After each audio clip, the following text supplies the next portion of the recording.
चलो स्टार्ट कर रहे हैं। हाँ, जीएसटी आज नया टॉपिक। कल हमने लास्ट सेक्शन 9 खत्म किया था। वहां तक कुछ पूछना है आपको, कोई क्वेरी है तो बताओ। सेक्शन 8 हमने देखा composite supply, mix supply. Section 9 में हमने अलग अलग सब सेक्शंस में लेवी और कलेक्शन से रिलेटेड चीजें देखी। 20% नॉर्मल सीजीएसटी, पेट्रोल पे कोई जीएसटी नहीं है। रिवर्स चार्ज मैकेनिज्म की स्टोरी हमने 2 सब सेक्शंस में कवर की, 3 और 4। 5 में ई कॉमर्स ऑपरेटर्स, ओला, उबर, मेक माई ट्रिप, ओयो, गो, पॉलिसी बाजार, ये सब पे हमने बात की थी। तो ये सारे सब सेक्शंस कंप्लीट थे। अब आज जो है वो नया टॉपिक है, section number 10, and that is related to composition levy scheme. बहुत ही प्रैक्टिकली रेलेवेंट और इम्पोर्टेंट स्कीम है, क्योंकि बहुत लोग इसका बेनिफिट ले रहे हैं। आप अब पढ़ लोगे इसके बारे में, कभी कहीं जाओगे तो आप देखना, ऑब्जर्व करना, आपको ये चीजें समझने को मिलेंगी। कॉम्पोजिशन लेवी स्कीम क्या है, पहले उसका ऑब्जेक्टिव समझते हैं। एक सेक्शन है सेक्शन 10, जो हमें पूरी स्कीम समझा रहा है। अब ये स्कीम रखी गई है for small and medium enterprises, या माइक्रो लेवल पे एंटरप्राइजेस हम बोल सकते हैं, जिनके पास बिजनेस बहुत कम है, बहुत लो लेवल के रेवेन्यूज और टर्नओवर है, और उनको जीएसटी के चक्कर में डालने की कोई जरूरत नहीं है। बिकॉज कंप्लायंसेस में जितने उलझे रहते हैं ना, बिजनेस पे उतना कम ध्यान दे पाते हैं। तो यहाँ पे फोकस किस चीज पे किया जा रहा है कि छोटी एंटिटीज को बिजनेस पे ज्यादा फोकस करने दिया जाए और जीएसटी के कंप्लायंसेस से उसको दूर रखा जाए। तो इसके लिए एक ऑप्शन बना है, उसको बोला कॉम्पोजिशन लेवी स्कीम। नॉर्मली अगर हम जीएसटी की बात करते हैं, नॉर्मल चार्ज, नॉर्मल स्कीम, तो उसमें हमने क्या देखा, भाई मैं आपको सर्विसेज प्रोवाइड कर रहा हूँ, मैं गुड्स बेच रहा हूँ, तो मुझे आपसे जीएसटी कलेक्ट करना है। तो जीएसटी कलेक्ट करना है तो ये सारा काम पक्के में हो रहा है, इनवॉइसिंग के बेस पे हो रहा है, तो मुझे टैक्स इनवॉइस इशू करके आपको देना पड़ेगा। ऑन दी अदर हैंड, अगर मैं रॉ मटेरियल कहीं से परचेज कर रहा हूँ, सप्लाईज ले रहा हूँ, तो मुझे उनको जीएसटी पे करना पड़ेगा। क्रेडिट लेना है तो उनसे इनवॉइस इशू करवाना पड़ेगा। तो अकाउंटिंग का जो काम है बहुत बढ़ जाता है, और हर चीज रिटर्न फॉर्म में प्रॉपर्ली होनी चाहिए ताकि रिकॉर्ड्स बाद में टैली हो सके। अब इस चीज के लिए ना मुझे अकाउंटिंग स्टाफ रखना पड़ेगा, रिटर्न्स रेगुलर बेसिस पे फाइल करवाने पड़ेंगे, हर चीज का कॉस्ट लगेगा, और मेरा आधा ध्यान जीएसटी में रहेगा। समझ में आ रहा है? छोटे एंटरप्राइजेस को बोला कि आप है ना ये सब झंझट में मत पड़ो, हमें पता है आपका रेवेन्यू और टर्नओवर पूरे साल का एक लिमिट से ऊपर नहीं, और आप लोगों से हमें बहुत ज्यादा एक्सपेक्टेशन भी नहीं है कि आप ये बिलिंग विलिंग का काम इतना डिटेल में करोगे। आप लोग ये करो कि सिर्फ आपका जो रेवेन्यू है, जो टर्नओवर है, उसके ऊपर एक छोटा सा अमाउंट, लमसम मतलब एकदम नॉमिनल सा, नॉमिनल रेट पे हमें जीएसटी पे कर दो। अच्छा, अब ये जीएसटी जो पे करने की बात हो रही है, ये आपको अपने पॉकेट से पे करनी पड़ेगी, कस्टमर से कलेक्ट नहीं करना है। इन शॉर्ट बोला कि ना आप अपने कस्टमर से जीएसटी कलेक्ट करोगे, ना आप कोई आईटीसी क्रेडिट लेने का झंझट पालोगे। उसके बदले हम आपसे सिर्फ एक नॉमिनल अमाउंट ऑफ चार्ज मांग रहे हैं in the name of GST. तो ये जीएसटी आपको अपनी पॉकेट से पे करना पड़ेगा, दैट इज अ स्कीम। तो कॉम्पोजिशन लेवी की हम बात कर रहे थे, तो स्कीम क्या है मैंने आपको बेसिक बताया। अपनी पॉकेट से आपको थोड़ा बहुत जीएसटी पे करना पड़ेगा, ये भी ध्यान रखना। अब ये सारी कैलकुलेशन हम डिटेल में सीखेंगे कि कॉम्पोजिशन लेवी स्कीम क्या है। आपको मैं इसका एग्जांपल देता हूँ, कहीं में भी आपने ऑब्जर्व किया, आप रेस्टोरेंट्स में, कैफेज में कितनी बार जाते हो, तो वहाँ पे अपने वो बिल में जीएसटी की बात नहीं कर रहे थे, 2.5% प्लस 2.5%। तो वो जो जीएसटी वाला पॉइंट है, क्या हर रेस्टोरेंट और कैफे और होटल वाले वो जीएसटी चार्ज कर रहे हैं? कभी आपने देखा कोई रेस्टोरेंट का जो बिल का अमाउंट है उसमें जीएसटी एडेड नहीं है? ऐसा ऑब्जर्व किया या नहीं किया? किसी ने ऑब्जर्व किया? तो वो लोग सिर्फ आपसे बिल का अमाउंट मांग रहे हैं जो आपने खाया पिया, उसमें प्लस जीएसटी उन्होंने कुछ भी चार्ज नहीं किया। उसका एक रीजन ये कॉम्पोजिशन स्कीम हो सकती है, और दूसरा रीजन ये हो सकता है कि उनके लिए रजिस्ट्रेशन लेना कंपलसरी नहीं। आया समझ में? तो जिनका टर्नओवर उस लिमिट से नीचे है, जो सेक्शन में दे रखी है, तो उनको कॉम्पोजिशन लेवी स्कीम का ऑप्शन मिलता है। मैं जो कुछ भी स्कीम आपको बता रहा हूँ, this is voluntary and optional, compulsory नहीं। किसी को ऐसा हो कि नहीं मुझे मेरी पॉकेट से जीएसटी नहीं भरना है, मैं इनवॉइस भी जनरेट करने के लिए रेडी हूँ, आईटीसी भी मुझे क्लेम करना है, तो मैं रिकॉर्ड्स और अकाउंटिंग मेंटेन कर लूंगा, बट मुझे ये ऑप्शनल स्कीम में या कॉम्पोजिशन स्कीम में नहीं जाना है, तो इट इज नॉट मैंडेटरी। ये वॉल्यूंटरी है, ऑप्शनल स्कीम है। ये फर्स्ट चीज आपको ध्यान में रख के चलना है, ठीक है? अब स्कीम में है क्या, थोड़ा उस पर अमाउंट्स की बात कर लेते हैं। इन्होंने ऐसा बोला, जैसे मैंने आपको स्टार्टिंग में बताया ना, ऑब्जेक्टिव क्या है, स्मॉल एंटरप्राइजेस को रिलीफ देना। तो कैसे डिसाइड होगा कि एंटरप्राइज जो है वो स्मॉल या मीडियम कैटेगरी में है या लार्ज कैटेगरी में, कैसे डिसाइड होगा? तो बोला जो प्रीसीडिंग फाइनेंशियल ईयर है, मैं शॉर्ट में इसको पीएफवाई बोल रहा हूँ, प्रीसीडिंग फाइनेंशियल ईयर, आपका पिछला फाइनेंशियल ईयर अप्रैल टू मार्च वाला, उसका टर्नओवर देखेंगे। अगर एग्रीगेट टर्नओवर 1.5 करोड़, इन्होंने लिखा है 150 लाख, एक ही बात बोला, 1.5 करोड़ या 150 लाख रुपीस से ज्यादा नहीं है, अप टू दैट एक्सटेंट है, तो इस साल, ये प्रीसीडिंग फाइनेंशियल ईयर की बात है, पिछले साल की, तो इस साल आपको कॉम्पोजिशन लेवी स्कीम का ऑप्शन मिलेगा कि आपको लगता है कि जरूरी है तो आप इसको यूज कर सकते हैं, और नहीं चाहिए तो नॉर्मल स्कीम चल रहे हैं। आया समझ में? तो 1.5 करोड़ रुपए का टर्नओवर अगर पिछले साल हुआ है, उससे ज्यादा नहीं हुआ है, तो you are covered under this composition levy scheme, आप एलिजिबल हो। आया समझ में? आपको लगेगा तो 1.5 करोड़ रुपए कम लग रहा है, स्मॉल एंटरप्राइज, मीडियम एंटरप्राइज बोल रहे हैं, 1.5 करोड़ का नेट प्रॉफिट नहीं है, 1.5 करोड़ का टर्नओवर बोला है, उतने का सामान बेचा है, उतने की सर्विसेज सप्लाई की है, वो कोई बहुत बड़ी बात नहीं है। मतलब 1.5 करोड़ रुपए का टर्नओवर पूरे साल का कोई बहुत बड़ा बिजनेस भी नहीं है, ये चीज समझ आ रही? क्योंकि इसमें से आपके एक्सपेंसेस माइनस होंगे, वो ग्रॉस रेवेन्यू निकलेगा, फिर नेट रेवेन्यू निकलेगा, नेट प्रॉफिट निकलेगा, तब जाके अब आप सोच लो जो आपका रेवेन्यू है, इस रेवेन्यू पे आप नेट प्रॉफिट कितना कमाते होगे, नेट प्रॉफिट आफ्टर टैक्स हो सकता है 10 से 15%, उससे ज्यादा तो कितना ही मार्जिन होगा, क्योंकि बाकी खर्चे भी तो होते हैं हर चीज के। तो ये 1.5 करोड़ का 10-15% करोगे तो 15-20 लाख रुपए से ऊपर का साल का प्रॉफिट नहीं है, तो घर तो आप इतना ही लेके जा रहे हो, तो ये कोई बहुत बड़ा बिजनेस तो नहीं हुआ। आ रहा है समझ में? इसलिए बोला ये लिमिट सेट की हुई है। तो पिछले साल इतना टर्नओवर था तो इस साल आपको ये फैसिलिटी मिलेगी। आया है समझ में? क्लियर यहाँ तक? इसमें एक स्टार मार्क भी लगा हुआ है। स्टार मार्क ने ये बोला है कुछ पर्टिकुलर स्पेशल स्टेट्स बोलते हैं उनको, स्पेशल स्टेट्स के लिए ये लिमिट 150 लाख के बदले 75 लाख हो जाती है। मतलब वहां पे 75 लाख से ऊपर चला गया तो कॉम्पोजिशन स्कीम नहीं मिलेगी, 75 लाख का टर्नओवर हुआ तो ही कॉम्पोजिशन स्कीम मिलेगी। ऐसे कुछ स्पेशल स्टेट्स हैं इंडिया में, तो ऐसा बाइफर्केशन किया हुआ है। और वो कौन से स्टेट्स है वो दे रखा है नीचे, वो बॉक्स के ऊपर जो पॉइंट है ना, अरुणाचल प्रदेश, मणिपुर, मेघालय, मिजोरम, नागालैंड, सिक्किम, त्रिपुरा, उत्तराखंड, वो जो नॉर्थ ईस्टर्न स्टेट्स बोलते हैं, 7 सिस्टरली स्टेट्स का ग्रुप। तो उसमें 7 में कौन कौन से आते हैं और कौन सा नहीं आते? यहाँ कितने? 1 2 3 4 5 6 7 8 है ना। उत्तराखंड तो नहीं आता है, और बाकी के 7 पूरे क्या कुछ रह गए? थोड़ा ज्योग्राफी अपनी रिवाइज करो। अरुणाचल तो चाइना में है ना, अरुणाचल क्लेम करते हैं ना चाइना वाले अपने, वो तो अपना ही है वैसे, लेकिन यही 7 बाकी के स्टेट्स हैं, पूरा ग्रुप यही है कि कुछ प्लस माइनस है। आसाम आता है, वो 7 के ग्रुप में आसाम आता है, तो फिर यहाँ पे एक एक्स्ट्रा हुआ ना फिर, क्योंकि आसाम में तो 75 की लिमिट नहीं है, 150 में। तो ये जो अपन 7 स्टेट्स की बात कर रहे हैं उसमें आसाम होता है, वो पक्का है। तो ये जो बाकी 7 दिख रहे हैं उसमें से एक एक्स्ट्रा है अभी भी, ऑड वन आउट है, जो इस ग्रुप का मेंबर नहीं है। कौन सा है? अरुणाचल प्रदेश। अरुणाचल प्रदेश पक्का? ब्रदर का सिक्किम जो है ना, सिक्किम 7 स्टेट्स का पार्ट नहीं, अरुणाचल है, ठीक है। आसाम है, अरुणाचल है, और बाकी के हैं। Sikkim is not a part of that 7 sisterly states, वो आप चेक कर लेना गूगल पे। बाकी के हैं, मणिपुर है, मेघालय है, मिजोरम है, नागालैंड है, त्रिपुरा है, ये सारे 7 स्टेट्स में कवर होते हैं। सिक्किम एक्चुअली पहले इंडिया का पार्ट था नहीं, ये नेपाल जैसा अलग था, पता है? बातें नहीं, सिक्किम पहले इंडिया का पार्ट नहीं था, उसको बाद में इंडियन टेरिटरी के तौर पे उसको ऐड किया गया जब पूरा ऑर्गेनाइज किया 1947 के बाद। तो Sikkim was later added into Indian territory. जैसे नेपाल, भूटान अभी अलग है, छोटे छोटे कंट्रीज हैं, सिक्किम भी वैसे एक सेपरेट पार्ट था, उसको इंडिया में इंक्लूड कर लिया गया वॉल्यूंटरीली, उन्होंने अपनी मर्जी से इंक्लूड किया, ऐसे कब्जा नहीं किया अपन ने, चाइना वाले करते थे वैसा काम नहीं। तो सिक्किम पहले नहीं था इंडिया का पार्ट, और बाकी के जितने भी ये स्टेट्स हैं ये सब 7 में है, और प्लस आसाम, ठीक है। तो टोटल 8 स्टेट्स यहाँ पे कवर हो रहे हैं, जिनके लिए लिमिट कितनी है? 75 लाख। अब इन 8 के अलावा जितने भी स्टेट्स, यूनियन टेरिटरीज जो भी हैं, उन सब के लिए नॉर्मल लिमिट रहेगी 150 लाख। तो अपने गुजरात के लिए नॉर्मल लिमिट 150 लाख। तो प्रीसीडिंग फाइनेंशियल ईयर में पिछले साल के एंड तक आपका टर्नओवर इस लिमिट से नीचे था। इस साल आपके पास चॉइस है कॉम्पोजिशन स्कीम में जाना है या नहीं जाना। कितना अभी तक समझ आया? कोई क्वेरी है यहाँ तक? तो रीजन मतलब किस चीज का? ये बेनिफिट क्यों दे रहे हैं उसका, या इसका 75 लाख का रीजन? हाँ, अच्छा क्वेश्चन पूछा। इसका रीजन ये है कि ये जो स्टेट्स हैं जिनके नाम आप पढ़ रहे हो, इन स्टेट्स के नाम पढ़ के आप खुद भी सोच सकते हो कि यहाँ पे बिजनेस कितने लार्ज स्केल पे है। मतलब बहुत ज्यादा बिजनेस ओरिएंटेड स्टेट्स हैं, जीडीपी में बहुत कंट्रीब्यूशन है या बहुत कम है?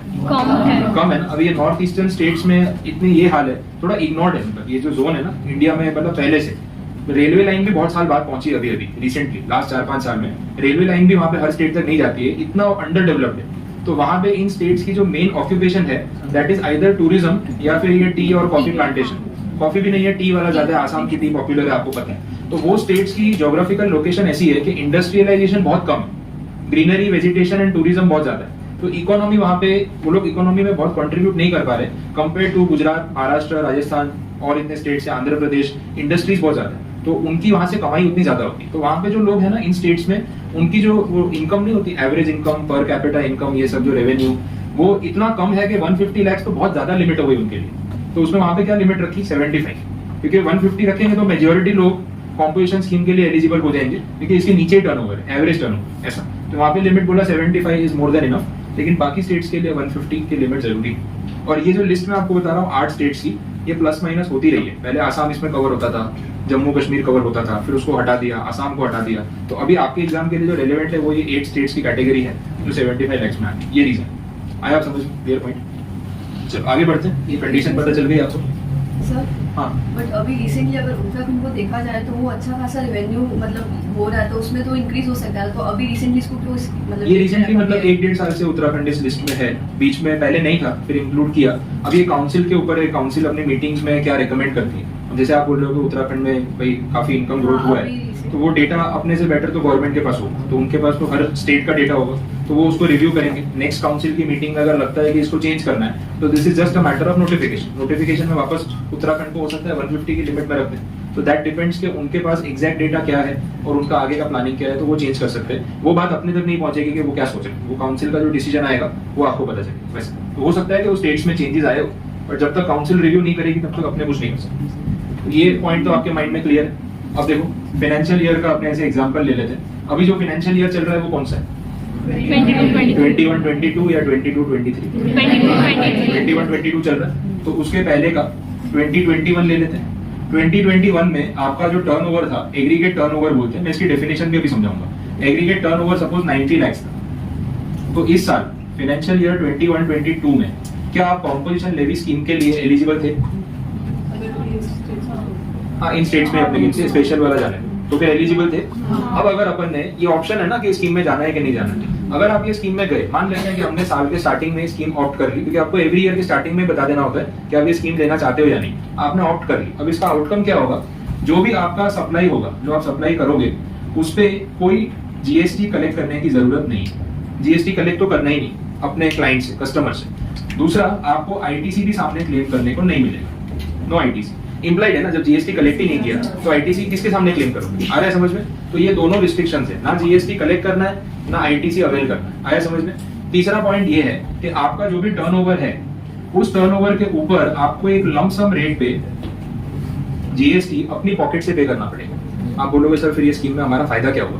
फायदा ये हुआ कि इसके अकाउंटिंग के झंझट से आप बच जाओगे, क्योंकि अकाउंटेंट की सैलरी भी देनी पड़ेगी, जीएसटी के रिटर्न्स जो हर महीने भरने पड़ते हैं उसकी फीस भी आपको सीए को पे करनी पड़ेगी, तो आपका ईयर का अकाउंटिंग कॉस्ट हो जाता है। अगर उसके सामने आपको ये सस्ता पड़ता है और मेंटली इसमें आपको रिलीफ मिलता है, तो आप इस स्कीम में जा सकते हो। अब आप बोलोगे सर ये लमसम होता कितना है, पहले वो बताओ तो डिसाइड करें क्या करना है। तो जो लमसम है उसके लिए एक टेबल दे रखा है, सेकंड पेज पे देखना उसको, पेज 28 पे एक टेबल है मिला। वो टेबल में आप देखोगे ना तो 3 कैटेगरीज है, मैं एकदम शॉर्ट में बता रहा हूँ, फिर आप लैंग्वेज भले बाद में देख लेना। फर्स्ट कैटेगरी में उन्होंने मैन्युफैक्चरर्स को कवर किया है।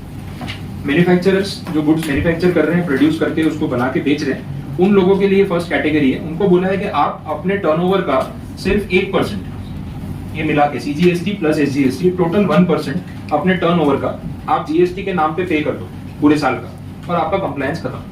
अब ये बहुत नॉमिनल हो गया देखा जाए तो, क्योंकि उसके सामने फिर ये सब हेडेक भी होता है, अकाउंटिंग और ये सब की चीजें। तो आप कॉस्ट बेनिफिट एनालिसिस खुद कर सकते हो। अगर आपका टर्नओवर जैसे 90 लाख है, 90 लाख का 1% कितना होता है? 90,000। तो 90,000 रुपीज आपको पूरे साल का जीएसटी भरना है। उसके सामने आपको अकाउंटेंट की फीस बच जाएगी, सीए की जो रिटर्न फाइलिंग फीस है वो बच जाएगी, और मेंटल झंझट जो होगा हर चीज की फाइलिंग का वो बचेगा। तो अगर आपको लगता है कि यार अकाउंटेंट की सैलरी महीने की 10-15 हज़ार हो जाती है, साल के 1-1.5 लाख 2 लाख तो वो ले जाता है, फिर जीएसटी का रिटर्न भरवाने के लिए सीए को फीस पे करनी पड़ती है 10-15 हज़ार, उसके सामने तो 90,000 सस्ता पड़ रहा है, और अकाउंटिंग का भी झमेला नहीं, तो आप इस स्कीम में जा सकते हो। तो this is purely a cost benefit decision कि आपको क्या इसमें से बेटर लग रहा है आपकी सिचुएशन में, आप उस बेसिस पे सिलेक्ट करो कि आपको स्कीम में जाना है कि नहीं जाना। कंपलसरी तो बोला नहीं, आया समझ में? तो this is 1% total CGST plus SGST, इसलिए वो लिखा है CGST 0.5% and same rate SGST. आया समझ में? दूसरा, अगर आप मैन्युफैक्चरर नहीं हो, आप सर्विस प्रोवाइडर हो, तो सर्विस प्रोवाइडर में एक स्पेसिफिक कंडीशन रखी है, ओनली रेस्टोरेंट ओनर्स। ये सेकंड पॉइंट में जो सर्विस प्रोवाइडर्स की बात हो रही है, इसमें मैं कवर नहीं होता हूँ, क्योंकि मैं रेस्टोरेंट सर्विस नहीं प्रोवाइड करता। सिर्फ रेस्टोरेंट वालों के लिए ये कंडीशन यहाँ पे रखी है। इसका मतलब अभी तक जितना हमने पढ़ा उसमें सर्विस प्रोवाइडर्स में ये स्कीम का बेनिफिट सिर्फ रेस्टोरेंट ओनर्स को मिल रहा है और किसी को भी नहीं। आया समझ में? और उनके लिए रेट क्या रखा है? Lump sum 5% total, 2.5 plus 2.5 total 5%। ये इतना इनको अपने पॉकेट से भरना पड़ेगा, कस्टमर से कलेक्ट नहीं करना है, ये अपनी पॉकेट से भरना है। बाकी के जीएसटी के झंझट से वो रिलीफ फ्री। आ गया समझ में? तीसरी कैटेगरी में है ट्रेडर्स, क्योंकि यहाँ पे बोला है मैन्युफैक्चरर्स और ये सर्विस प्रोवाइडर जो है उनके अलावा तीसरी category that is traders. Trader वो है जो गुड्स खरीद रहा है एक हाथ से, दूसरे हाथ से बेच रहा है, बीच में अपना प्रॉफिट मार्जिन ऐड कर रहा है, वो ना मैन्युफैक्चरिंग करता है ना कोई सर्विसेज प्रोवाइड करता है। उनके लिए भी जो रेट है that is same 1% total, 0.5 plus 0.5। आया समझ? तो ये 1% जीएसटी पे करके वो भी फ्री हो सकता है। बोलो कोई क्वेरी यहाँ तक है तो बताओ। अब रेस्टोरेंट्स में एक कोइंसिडेंस है कि जो रेस्टोरेंट जीएसटी चार्ज करती है उनका रेट भी टैरिफ में 5% है और यहाँ पे लमसम में भी 5% है। तो कंफ्यूज मत होना, वो जो नॉर्मल चार्ज वाला 5% है वो है जो आप अपने बिल में देखते हो कि आपसे चार्ज किया गया, वो तो कॉम्पोजिशन स्कीम है ही नहीं। लेकिन जैसे हाईवेज पे मैंने यूजुअली देखा है, हाईवे पे कहीं पे भी ट्रैवल करते हैं जो होटल्स नहीं बने होते बीच में, mostly they are covered under this composition scheme. उसमें क्या होता है ना, आप बिलिंग काउंटर पे जाओगे ना उनके, तो उन्होंने ऊपर एक प्लेट लगा रखी होती है, बोर्ड लगा रहा था, उस पर लिखा होता है कि we are covered under GST composition levy scheme, hence we are not charging any GST from customer. तो वो जो आपको बिल दे रहा है ना, उसमें आपसे कोई जीएसटी चार्ज नहीं करता है, लेकिन उसके टर्नओवर पे 5% जीएसटी वो अपनी पॉकेट से पे करता है। आ रहा है समझ में? तो ये कोइंसिडेंस है कि रेट दोनों का सेम है। नॉर्मल चार्ज में 5% आपसे चार्ज कर रहा है, कॉम्पोजिशन स्कीम में जा रहा है तो 5% अपनी जेब से पे कर रहा है। दोनों में डिफरेंस है। तो अब आप बिल में देखोगे ना 5%, तो ये मत बोलना है तो कॉम्पोजिशन स्कीम में कवर्ड है। वो बिल में आपसे चार्ज कर रहा है तो स्कीम में कवर्ड नहीं है, वो आपसे कलेक्ट कर रहा है। आया समझ में? लेकिन अगर उसने बिल में मेंशन किया है कि we are covered under composition scheme, तो फिर जो भी आपसे चार्ज कर रहा है उसमें प्लस जीएसटी वो नहीं करेगा। जो चार्ज किया उसमें से वो खुद जीएसटी भरेगा अपनी पॉकेट से, वो उसकी कॉस्ट हो जाएगी। तो वो कॉस्ट का मार्जिन करके हर चीज का प्राइसिंग करेगा, फिर अपनी जेब से नुकसान तो करने वाला है। सब्जियों के रेट बढ़ा देगा, खाने पीने की चीज के रेट बढ़ा देगा, पर अल्टीमेटली आपसे अलग से जीएसटी चार्ज नहीं करेगा। आगे समझ में? बोलो कोई क्वेरी है यहाँ तक तो बताओ। इतना पॉइंट क्लियर हुआ? ये तो आधी स्कीम खत्म हुई, बाकी की धीरे धीरे आगे बढ़ेगी, लेकिन पॉइंट वाइज चलते हैं। यहाँ तक कुछ पूछना है तो बोलो, कोई छोटा सा भी कंफ्यूजन है तो बोल सकते हो। क्लियर? सारे पॉइंट समझ आए? ठीक है, तो आगे बढ़ रहे हैं। अब हाँ कुछ पूछ रहे। अब ये इम्प्लीमेंट कैसे होगा ईयर टू ईयर वो भी समझ लेते हैं। बेसिक स्कीम तो समझ आ गई ना, अब ये ईयर वाइज जो स्टोरी है वो कंटिन्यू करते हैं। मैंने आपको बोला FY 2021 का जो अपना टर्नओवर था वो कितना था, 90 लाख। अच्छा, हो सकता है ना आपने बिजनेस स्टार्ट ही FY 2021 में किया, फर्स्ट ईयर हो आपका, तो फर्स्ट ईयर में स्कीम का ऑप्शन मिलेगा या नहीं मिलेगा? क्योंकि प्रीसीडिंग फाइनेंशियल ईयर तो है ही नहीं। तो बोला मिलेगा, क्योंकि फर्स्ट ईयर में अगर आप देख रहे हो तो आइडियली उसके पहले साल का आपका टर्नओवर तो 0 है, तो 150 तो क्रॉस हुआ नहीं है। तो आपके फर्स्ट ईयर ऑफ बिजनेस में तो आप 100% एलिजिबल होते हो और आपके पास ऑप्शन रहता है ये चार्ज करने का। आगे समझ में क्लियर हुआ? बट आपकी ऑप्शन पे आपको करना है या नहीं। अब इस साल आपका टर्नओवर हुआ 90 लाख और आपने पहले से कॉम्पोजिशन लेवी स्कीम का बेनिफिट ले लिया था, बिकॉज साल शुरू होते ही आपको लगा था कि इस साल हमारा टर्नओवर 150 के ऊपर तो नहीं जाने वाला है, तो पहले से ही आपने कॉम्पोजिशन लेवी स्कीम का बेनिफिट ले लिया, तो इट इज ओके। अब नेक्स्ट ईयर पे चलते हैं। इस साल कॉम्पोजिशन लेवी स्कीम का बेनिफिट मिलेगा, एलिजिबल हो या नहीं, किस पर डिपेंड करेगा? प्रीवियस ईयर के टर्नओवर पे। प्रीवियस ईयर का टर्नओवर जो है वो 150 लाख से कम है ना, तो एलिजिबल तो हो। ठीक है, एलिजिबल हो तो मान लेते हैं कि आप स्कीम ऑप्ट कर रहे हो। अब इस साल आपका टर्नओवर हुआ 125 लाख, तो क्या आपने इस पे कोई जीएसटी कलेक्ट किया होगा कस्टमर से? क्योंकि आपने स्कीम ऑप्ट की है तो जीएसटी तो कलेक्ट किया नहीं होगा।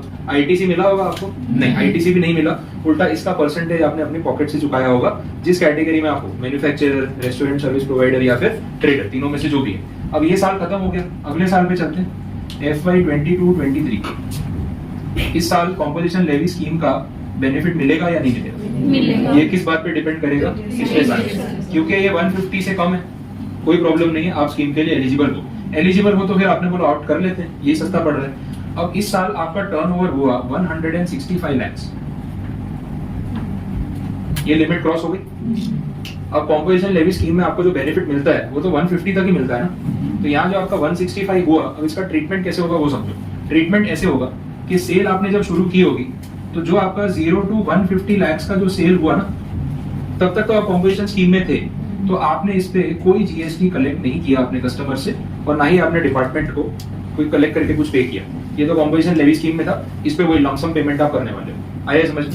लेकिन जैसे ये 150 लाख से ऊपर गया, ये जो ऊपर का 15 लाख है ना, 150 to 165, ये 15 लाख रुपीस पे आपको कस्टमर से जीएसटी चार्ज करना पड़ेगा, क्योंकि जो लिमिट है कॉम्पोजिशन लेवी स्कीम की वो 150 लाख तक ही रहती है, उसके ऊपर के टर्नओवर पे नहीं। यार है समझ में? अब ये पता करना बहुत डिफिकल्ट थोड़ी ना, आजकल सारा अकाउंटिंग जो है वो कंप्यूटराइज्ड है। आप किसी भी दिन अकाउंट ओपन करके अपनी अभी तक की पूरे साल की सेल चेक कर सकते हो या नहीं कर सकते? कितनी बड़ी बात है, हार्डली कुछ सेकंड्स लगेंगे, आपने एंट्री चेक की, पता चल गया total sales till date from 1 April till today कितना है मालूम पड़ जाएगा। तो जैसे ही 150 लाख के ऊपर सेल जाएगा ना, नेक्स्ट इनवॉइस से आप जीएसटी चार्ज करना शुरू कर दो। अब ये ध्यान आपको रखना है, 150 लाख क्रॉस हो गया कब का अपने को याद ही नहीं है, और जीएसटी बिना के बिल बना दिए, वो नॉन कंप्लायंस का बर्डन आपका है, जो भी इंटरेस्ट पेनल्टी लगेगी वो आपको देखना है। आया समझ? तो 150 लाख तक no GST collection, lumpsum payment. 150 lakh से ऊपर जितना भी सेल हुआ पूरे साल में, जीएसटी इस पे कलेक्ट करो और गवर्नमेंट को सबमिट करो। क्लियर? आईटीसी वाला प्रॉब्लम भी डिवाइड हो जाएगा। यहाँ तक का ये जो सेल हुआ है, इसमें जो भी रॉ मटेरियल जो कुछ यूज हुआ उसमें नो आईटीसी। लेकिन ये जो आपका सेल हुआ है, इससे रिलेटेड जितना भी इनपुट सर्विसेज कैपिटल गुड्स आपने जो भी यूज किया है, उसका फिर आप प्रोपोर्शनेट आईटीसी भी ले सकते हो। उसके रूल्स भी आगे आएंगे, वो उन्होंने सिखाया है कि कैसे गिनना है, बड़ी बात नहीं। आया है समझ में? कोई क्वेरी है इस पॉइंट में तो बताओ। क्लियर? ठीक, ये हो गया। तो फिर इसके आगे नेक्स्ट ईयर की एक बार समझ लें। ये फाइनेंशियल ईयर था 22-23, अब चल रहे हैं फाइनेंशियल ईयर 23-24 में। अब मुझे बताओ, इस साल कॉम्पोजिशन स्कीम का बेनिफिट मिलेगा या नहीं मिलेगा? नहीं मिलेगा। तो यहाँ पे आपके पास एलिजिबिलिटी नहीं है। इसका मतलब इस साल जो फर्स्ट इनवॉइस होगा ना, उसी से आपको जीएसटी कलेक्ट करना शुरू करना पड़ेगा, है ना? क्लियर हो गया? क्यों? क्योंकि पिछले साल देख के पता चल रहा है कि 150 से ऊपर है, इस साल तो आप एलिजिबल ही नहीं हो, तो आपको पहले ही बिल से जीएसटी कलेक्ट करना स्टार्ट करना है। फिर आपका पूरे साल का टर्नओवर क्या होगा उस बात से अभी कोई फर्क पड़ता नहीं। अब इस साल आपका जो टर्नओवर है वो इतना सारा नहीं हुआ, बहुत कम हुआ, थोड़ा उसको रिड्यूस कर देते हैं, 115 लाख। तो आपने इस पे सब पे जीएसटी चार्ज किया होगा ना? करना ही पड़ेगा, क्योंकि ये चीज डिपेंड करती है लास्ट ईयर के टर्नओवर पे। तो उस बेसिस पे तो यहाँ जीएसटी आपको कलेक्ट करना था, आपने किया और सबमिट कर दिया। अब आगे FY 24-25, अब बताओ सीएलएस के लिए एलिजिबल है या नहीं? है ना? क्योंकि लास्ट ईयर का टर्नओवर देखना है बिफोर जीएसटी, वो कितना है? 150 लाख से कम। भले आपने उस पे जीएसटी कलेक्ट किया था, उस बात से तो कोई फर्क ही नहीं पड़ता, सेक्शन में ऐसा कुछ नहीं बोला, सिर्फ टर्नओवर देखना है। तो ये जो टर्नओवर है ये 150 लाख से कम है ना, तो इस साल फिर से आप स्कीम के लिए एलिजिबल हो गए। आपको ऑप्ट करना है तो करो, नहीं करना है तो आप चलें। आया समझ में? अच्छा, किसी को जैसे ये ट्रेडर की बात चल रही है, मैन्युफैक्चरर की, इसका ये प्रॉब्लम है ना, 150 के बाद पास में चल रहा है, कभी 125, कभी 165, फिर 115। अब इसको ना ये चीज से डर लगता है, बोले यार कॉम्पोजिशन स्कीम में चला जाता हूँ, फिर ये 150 लिमिट कब क्रॉस हो जाती है याद नहीं रहता, चेक नहीं कर पाते, और अननेसेसरी बाद में ये बिना जीएसटी के बिलिंग हो जाती है, नॉन कंप्लायंस का इशू आता है, और फिर बाद में वापस पेनल्टी भरो, इंटरेस्ट भरो। मुझे स्कीम में पढ़ना ही नहीं, मैं स्कीम यूज ही नहीं करूंगा, मैं चेक भी नहीं करूंगा, मैं हर साल जीएसटी कलेक्ट भी करूंगा, आईटीसी का बेनिफिट भी लूंगा, अकाउंटिंग कर लूंगा, लेकिन मुझे स्कीम में नहीं जाना। आपकी मर्जी, ठीक है, ऑप्शनल। अब थोड़ा रिलेट हो रहा है स्कीम कैसे काम करती है, इसमें से कुछ क्वेरी है, कुछ नहीं समझ आया तो बोलो। टर्नओवर, पहले से मैं बोल रहा हूँ सारा टर्नओवर ही, प्रॉफिट नहीं। रेवेन्यू और टर्नओवर एक ही चीज होती है। कलेक्शन, रेवेन्यू मतलब कलेक्शन, टर्नओवर मतलब भी कलेक्शन, प्रॉफिट मतलब फिर एक्सपेंसेस माइनस करने के बाद ये आपका सेल का अमाउंट है, पूरे साल की sale. Sale, turnover, revenue, collection सारे सिनोनिम्स ही हो गए। आपको ये लिखना है तो एक बार आप लिख लो स्टार्टिंग से, यहाँ से शुरू करो और यहाँ तक लिख लो, जितने भी कॉम्बिनेशन पॉसिबल है मैंने सारे कवर कर ही दिए। इसका रेवेन्यू आप कुछ भी मान सकते हो जो आपको अच्छा लगे, फर्क नहीं पड़ेगा, इसको नोट कर लो फिर आगे देखो। हाँ चलो, हो गया, ये नोट कर लिया। कुछ क्वेरी है इसमें किसी को?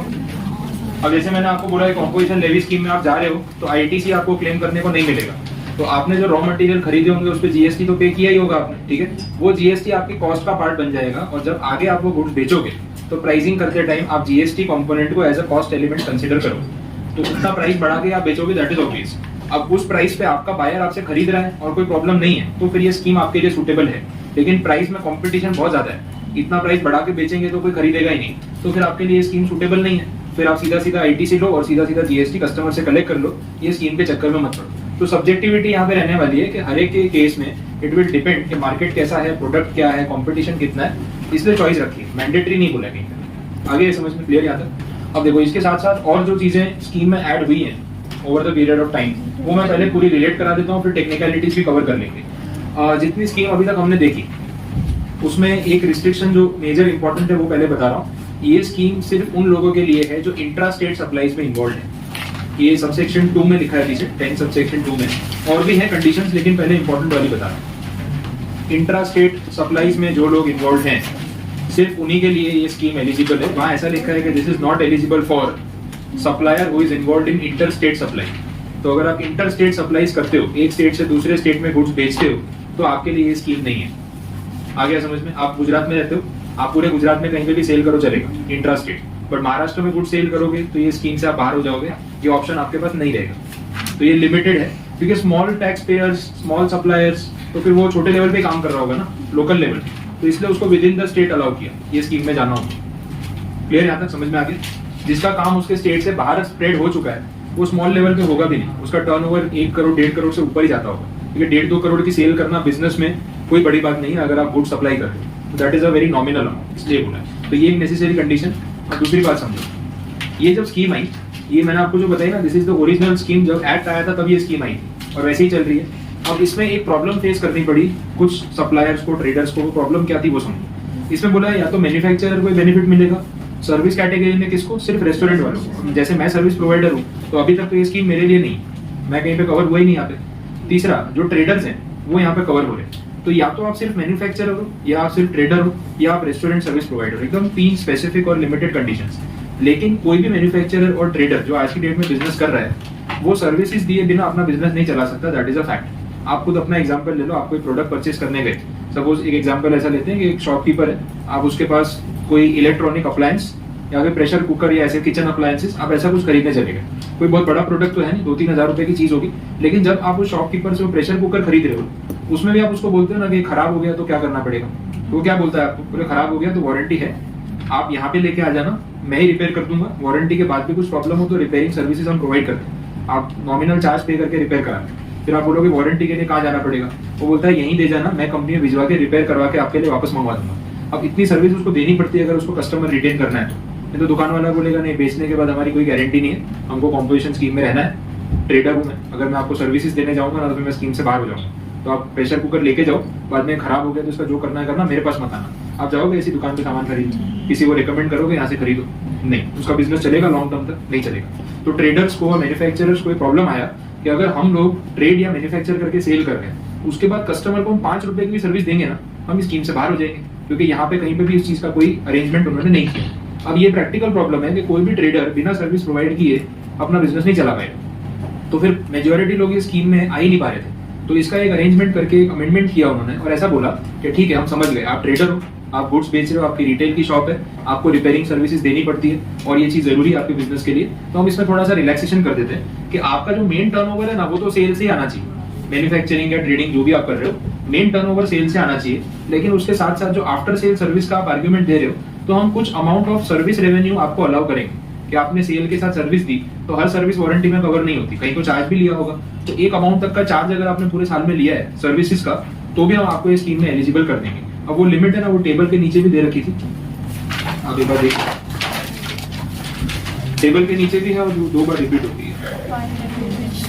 हाँ, वहीं से देख लो ना, टेबल के नीचे है, हाउएवर करके नहीं लिखा हुआ है, उसमें बोला हुआ है कि आपका जो पूरे साल का टर्नओवर है उसका मैक्सिमम 10% टर्नओवर सर्विसेज से आएगा तो चलेगा, या फिर उसमें एक एब्सोल्यूट लिमिट है that is 5 lakh rupees whichever is higher. ठीक है, 10% ऑफ टर्नओवर और 5 लाख रुपीस एब्सोल्यूट लिमिट, दोनों में से विच एवर इज हायर। तो आपके टर्नओवर जो सेल से हो रहा है उसके साथ साथ सर्विस पोर्शन जो है ना, इतने अमाउंट तक चलेगा। अब यहाँ पे आपका प्रॉब्लम सॉल्व कर दिया। जो मेन ट्रेडर है वो साथ में रिपेयरिंग सर्विसेज में कितना कमा लेता होगा, थोड़ा बहुत ही प्रपोर्शन होगा ना, तो 10% बोला है वो भी अच्छा रेशियो है, और 5 लाख की सर्विसेज बोली है वो भी अच्छा रेशियो, तो that is more than enough. तो एक प्रॉब्लम उन्होंने सॉल्व कर दिया अमेंडमेंट के थ्रू, जो यहाँ पे इनिशियली फेस करना पड़ा।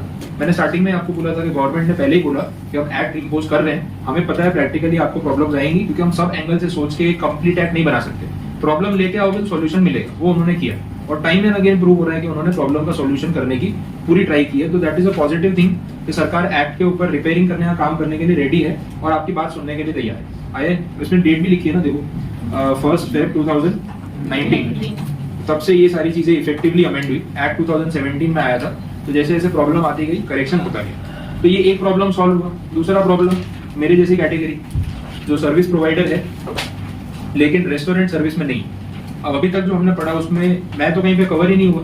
अब मेरा टर्नओवर भी इस लिमिट से ऊपर नहीं है और मुझे भी कॉम्पोजिशन स्कीम का बेनिफिट चाहिए, क्योंकि मुझे आपसे 18% जीएसटी कलेक्ट नहीं करना है, बहुत महंगा रेट है। तो मैं कॉम्पोजिशन लेवी स्कीम में जाना चाहूँ तो मेरे पास क्या ऑप्शन है? तो इसका अमेंडमेंट करके जो सेक्शन लाए, that is section 10 sub section 2 capital A, special composition scheme.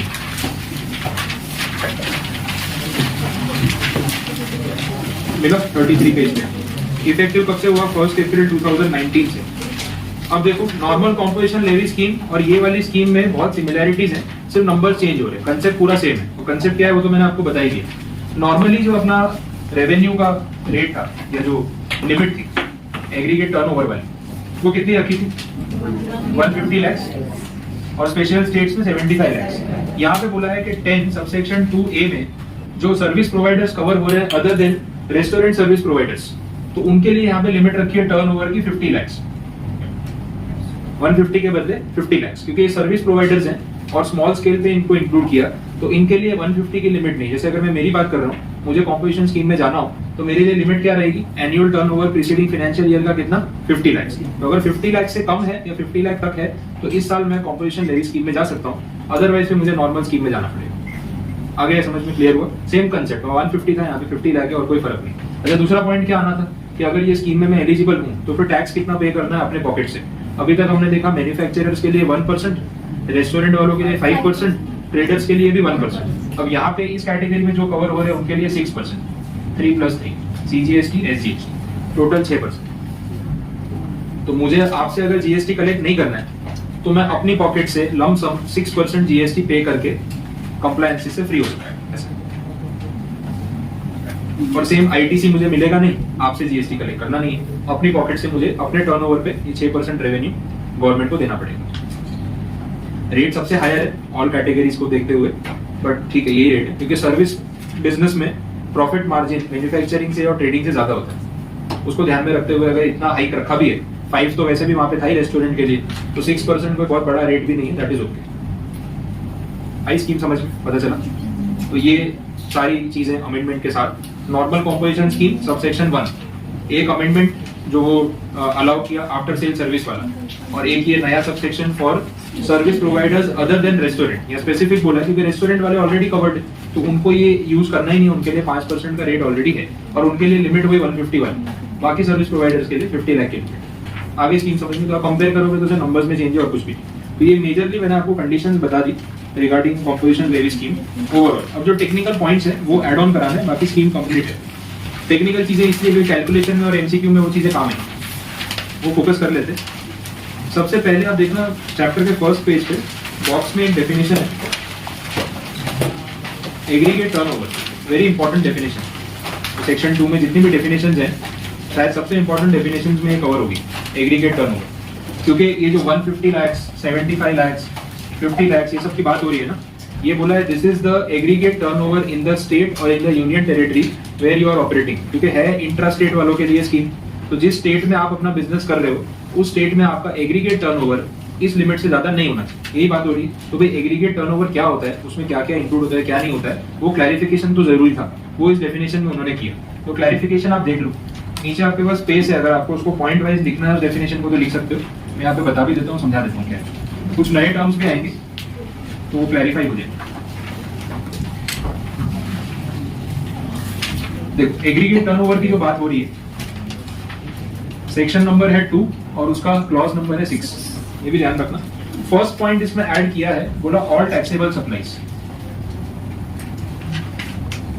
जितने भी टैक्सेबल सप्लाईज आपने किए वो सारे आपके टर्नओवर का पार्ट है, वो 150 लाख की लिमिट के लिए कंसीडर होंगे। दूसरे पॉइंट में बोला है ऑल एग्जेम्प्ट सप्लाईज। अब एग्जेम्प्ट सप्लाईज क्या होता है मैं भी डिटेल में समझाता हूँ, जिसे नाम ध्यान रखो। ओवरऑल मतलब ये है कि इनके ऊपर GST लगता नहीं, ये वो वाली चीज है एग्जेम्प्ट सप्लाईज। तीसरे पॉइंट में एक्सपोर्ट की बात कर रहे हैं, आपने जो कुछ भी एक्सपोर्ट अगर कुछ किया है, वैसे तो इंट्रा स्टेट बोला हुआ है वो ठीक है अपनी जगह, लेकिन एग्रीगेट टर्नओवर की जनरल डेफिनेशन में एक्सपोर्ट्स भी कवर होते हैं। और फोर्थ पॉइंट में है inter state branch transfer. Same pan number पे आपकी डिफरेंट GST नंबर वाली ब्रांचेस अलग अलग स्टेट में है, एक स्टेट से दूसरी स्टेट आप अपनी कंपनी की ब्रांच को कुछ गुड्स ट्रांसफर करते हो, तो वो ट्रांसफर का अमाउंट भी इसमें इंक्लूड होगा। ये जनरल डेफिनेशन है एग्रीगेट टर्नओवर की। और कुछ चीजें इसमें इंक्लूड नहीं करनी है। एक तो बोला है GST का कोई अमाउंट इसमें इंक्लूड नहीं करना है, मतलब ये सारे अमाउंट जो है ना, दिस इज बिफोर GST, बोलने का मतलब ये है ये सारे हो जाएंगे बिफोर GST, सारे प्री GST अमाउंट्स आपको कंसीडर करने होते हैं। एग्रीगेट टर्नओवर की डेफिनेशन सिर्फ कॉम्पोजिशन सप्लाई के लिए नहीं है, इसलिए इसको देख के कंफ्यूज मत होना। ये पूरे एक्ट में जहां जहां पे एग्रीगेट टर्नओवर वर्ड यूज होता है ना, उसके लिए कॉमन डेफिनेशन। तो ये सब चीजें आपको देख के लग रहा होगा कि यार ये कॉम्पोजिशन में तो रेलेवेंट है ही नहीं है तो कोई बात नहीं, जीरो आएगा उसमें, और क्या टैक्सेबल सप्लाईज तो होंगे, तो हम हमारे लिए जो काम का है वो हम ऐड करते जाएंगे, बट ओवरऑल जो डेफिनेशन है वो पूरे एक्ट के लिए जनरल डेफिनेशन है, तो इसलिए ये सारे पॉइंट्स भी इसमें दिख रहे हैं। कितना पता चला? एक और पॉइंट भी है आरसीएम वाला, वो बाद में बताता हूँ, पहले ये क्लियर कर देते हैं कि ये सब होता क्या है। तो first point is what is taxable supply. ध्यान से समझ लो, टैक्सेबल सप्लाई नाम से तो आपको पता चल ही रहा होगा कौन सा सप्लाई होगा ये, ऐसा सप्लाई जिसपे आप जीएसटी चार्ज कर सकते हैं, यही है टैक्सेबल सप्लाई। इस डेफिनेशन में एक और टर्म कवर होता है, पहला टर्म ले रहा हूँ, उसको बोलते हैं जीरो रेटेड सप्लाई। ये स्पेसिफिक टर्म है जीरो रेटेड सप्लाई। एक एक करके सारे क्लियर कर लेते हैं क्योंकि पूरे एक्ट में काम आने वाले हैं। जीरो रेटेड सप्लाई की जो डेफिनेशन है that is covered under section 16 of IGST act, not CGST act, integrated GST. वहां पे डिफाइन किया है कि जीरो रेटेड सप्लाई क्या होता है। बोले सर क्या होता है जीरो रेटेड सप्लाई? नाम से पता चल रहा होगा ये वो सप्लाई है जिसपे जीएसटी का रेट कितना है 0%। लेकिन ये स्पेसिफिक डेफिनेशन है, इसमें 0% वाले सिर्फ दो केस कवर होते हैं, सारे नहीं। दो केस कौन से? पहला केस है एक्सपोर्ट। हमने देखा था ना कस्टम्स में गवर्नमेंट का इंटेंशन क्या था, we want to export goods and services but not taxes, तो जीएसटी नहीं लगता ना एक्सपोर्ट्स। तो ये पहला पॉइंट है। तो एक्सपोर्ट अगर आप कर रहे हो तो उसको जीरो रेटेड सप्लाई की डेफिनेशन में इंक्लूड करते हैं। दूसरा पॉइंट, एसईजेड को अगर आप कुछ सप्लाई कर रहे हो, यहाँ से एसईजेड जोन में अगर आप कोई गुड सप्लाई कर रहे हो तो वो भी जीरो रेटेड होगा, वो भी एक्सपोर्ट है, उस पर भी जीएसटी नहीं। तो ये दो स्पेसिफिक एग्जांपल्स ही इस डेफिनेशन में कवर होते हैं। आप बोलोगे सर बाकी भी तो होंगे ना जिन गुड्स पे टैरिफ में 0% रेट है, तो ये डेफिनेशन का पार्ट नहीं, वो भी 0% वाले होते हैं, लेकिन उसके लिए एक अलग टर्म यूज किया हुआ है जो मैं आपको भी बताऊं। यहाँ तक समझ आया? तो टैक्सेबल सप्लाई क्या होते हैं? जिसमें कस्टमर से हम जीएसटी चार्ज करते हैं, उसमें जीरो रेटेड सप्लाई इंक्लूडेड माना जाता है। Now what is zero rated? तो it is given under IGST act, exports and sale to sales, that is zero rated. यहाँ तक क्लियर हुआ? तो ये टर्म मैंने आपको पूरा बता दिया, ये कंप्लीट। कोई क्वेरी है तो बताओ, ठीक है? अब इसके साथ साथ दूसरा टर्म देख लेते हैं विच इज एग्जेम्प्ट सप्लाई। यही पे लेते हैं। एग्जेम्प्ट सप्लाई में तीन चीजें मैं इंक्लूड कर रहा हूं। एक एग्जेम्प्ट सप्लाई में इंक्लूडेड है ही, एक और टर्म है that is called nil rated supply, और एक और टर्म यहां पे आएगा नॉन टैक्सेबल। तीनों का मतलब बता देता हूं। एग्जेम्प्ट सप्लाई में तीन चीजें होती है, exempt, nil rated and non taxable. तीनों में फर्क क्या है? पहले नील रेटेड समझ लो। नील रेटेड वो है जिसका टैरिफ में अगर आप जाके देखोगे ना तो उन गुड्स के सामने लिखा है 0% जीएसटी। नील रेटेड, नील का मतलब होगा जीरो, तो ये जीरो रेटेड अलग है, ये नील रेटेड अलग है, इसलिए मैं ऐसे लिख रहा हूँ। ये जीरो रेटेड स्पेसिफिक डेफिनेशन है एक्सपोर्ट्स एंड सेल्स, और ये नील रेटेड कौन से? लोकल एरिया में जो आप गुड्स बेचते हो जिन पे जीएसटी टैरिफ में लिखा है स्पेसिफिक के इस पे 0% जीएसटी है। खाने पीने की चीजों पे, फूड प्रोडक्ट्स पे, डेयरी आइटम्स पे, उन सब चीजों पे जीएसटी नहीं है, तो वो इसमें कवर होगी। पहला पॉइंट क्लियर हो गया, ठीक है? दूसरा एग्जेम्प्ट सप्लाई की बात कर रहा हूँ। एग्जेम्प्ट सप्लाई का मतलब ये है कि जब टैरिफ में आप जाके देखोगे ना तो वहां पे रेट लिखा होगा 5%, 12%, 18%, 28%। लेकिन एक नोटिफिकेशन इशू किया गवर्नमेंट ने और बोला कि ठीक है टैरिफ में जो भी रेट लिखा है अपनी जगह, लेकिन फिलहाल इस पे कोई जीएसटी कलेक्ट करने की जरूरत नहीं है, हम इसको अपनी तरफ से एग्जेम्प्ट कर रहे हैं। तो टैरिफ में टैक्सेबल है लेकिन नोटिफिकेशन ने उसको एग्जेम्प्ट कर दिया, तो this is by notification. Clear? और ये जो है ना तीसरी कैटेगरी, ये सप्लाई की डेफिनेशन से ही बाहर है। सप्लाई की डेफिनेशन याद है सेक्शन 7 शेड्यूल 1, 2, 3, वो सब क्लियर है? तो उस डेफिनेशन में सप्लाई वर्ड में जो ट्रांजैक्शन कवर्ड ही नहीं है उस पे जीएसटी कलेक्ट कर सकते हैं क्या? आपने नहीं करेंगे, तो उसको क्या बोलेंगे? Non taxable supply. ये बाइफर्केशन समझ आया? ये पूरे एक्ट के लिए आपके माइंड में क्लियर होना चाहिए। अब पूरे जीएसटी में हर जगह आपको काम लगने वाला है, सिर्फ इस सेक्शन के लिए नहीं। क्लियर यहाँ तक? तो ये नोट कर लो, आप लिख लो इसको, जैसे मैंने लिखा है वैसे ही नोट कर लो। ये टैक्सेबल सप्लाई वाला जो पार्ट है, ये एक पोर्शन पूरा taxable supply include zero rated, export and sales. Exempt supply में दो चीजें इंक्लूडेड है, exempt, nil and non taxable, और ये तीनों का मतलब क्या है मैंने लिखा है और शॉर्ट में उसको नोट कर सकते हो। अब इसमें आईटीसी का एक पॉइंट मुझे रिलेट कराना है, वो साथ में देख लो। डेफिनेशन तो पूरी कंप्लीट है। आईटीसी के पॉइंट ऑफ व्यू से बात करें तो सिर्फ इतना क्लियर करना है कि कौन से केस में इनपुट टैक्स क्रेडिट क्लेम कर सकते हो और कौन से केस में नहीं। तो बोला टैक्सेबल सप्लाई के केस में क्लेम कर सकते हैं, आईटीसी क्लेम करो कोई प्रॉब्लम नहीं। जीरो रेटेड में भी क्लेम कर सकते हैं, कैसे होगा मैं समझाऊंगा कैलकुलेशन, लेकिन क्लेम होता है। एग्जेम्प्ट सप्लाई जितने भी होते हैं ना, इन सब में नो आईटीसी। ये जो भी आपने सप्लाईज की है इसके सामने आपको कोई इनपुट टैक्स क्रेडिट क्लेम करने को नहीं मिलेगा, इन दोनों में मिलेगा। ठीक है, इतना ध्यान रखना। Taxable supplies, zero rated supplies के अगेंस्ट आप आईटीसी ले सकते हो, लेकिन वो तीन के अगेंस्ट आप आईटीसी नहीं ले सकते, सिंपल। ठीक है, उनमें जीएसटी कलेक्ट भी नहीं होता है, यहाँ पे भी जीएसटी कलेक्ट नहीं होता है, लेकिन फिर भी आईटीसी का एक ऑप्शन है, वो मैं आपको समझाऊंगा अमाउंट्स के साथ कि कैसे क्लेम होता है, बट एक ऑप्शन है। और ना क्लेम हो पाए तो रिफंड का ऑप्शन भी है। तो कहीं ना कहीं आपका आईटीसी का पैसा या तो सेट ऑफ हो जाएगा या रिफंड हो जाएगा, लेकिन बेनिफिट मिल जाएगा, उतना यहाँ पे श्योर है। एग्रीगेट टर्नओवर समझ में आ गया? तो जितना मैंने आपको बोला ना 150 लाख, 75 लाख, 50 लाख, उन सब पे ये एग्रीगेट टर्नओवर जो टर्म यूज हो रहा था उसमें सब कुछ प्लस करके देखना होता है, और फिर उस लिमिट से नीचे हो तो कॉम्पोजिशन स्कीम का बेनिफिट मिलता है। अब कुछ क्वेरी आता है, क्लियर? देख लेते हैं और कुछ बचा। 10 सबसेक्शन 2 में कुछ कंडीशंस हैं, लेकिन वो आज नहीं भी करेंगे, चलेगा। 10 सबसेक्शन 3 देख लो एक बार, 29 पेज पे। उसमें बोला है when this option will lapse. मैंने आपको अभी जो फाइनेंशियल ईयर वाले एग्जांपल्स लिखवाए थे ना, उसमें तो 165 लाख लिया था। उसमें जैसे ही 150 लाख से टर्नओवर क्रॉस हुआ, कॉम्पोजिशन स्कीम से हम बाहर आ गए और जीएसटी कलेक्ट करना शुरू कर दिया। ये वो पॉइंट है कि आपका कॉम्पोजिशन लेवी स्कीम का बेनिफिट लैप्स कब हो जाएगा, जब किसी भी पर्टिकुलर ईयर में जहाँ पे आपने स्कीम यूज करना शुरू किया, उस साल में आपका 150 लाख से ऊपर टर्नओवर चला गया, तो ऊपर के टर्नओवर पे जीएसटी कलेक्ट करना पड़ेगा। तो 165 वाला जो था पॉइंट, वो इस सबसेक्शन से रिलेटेड है।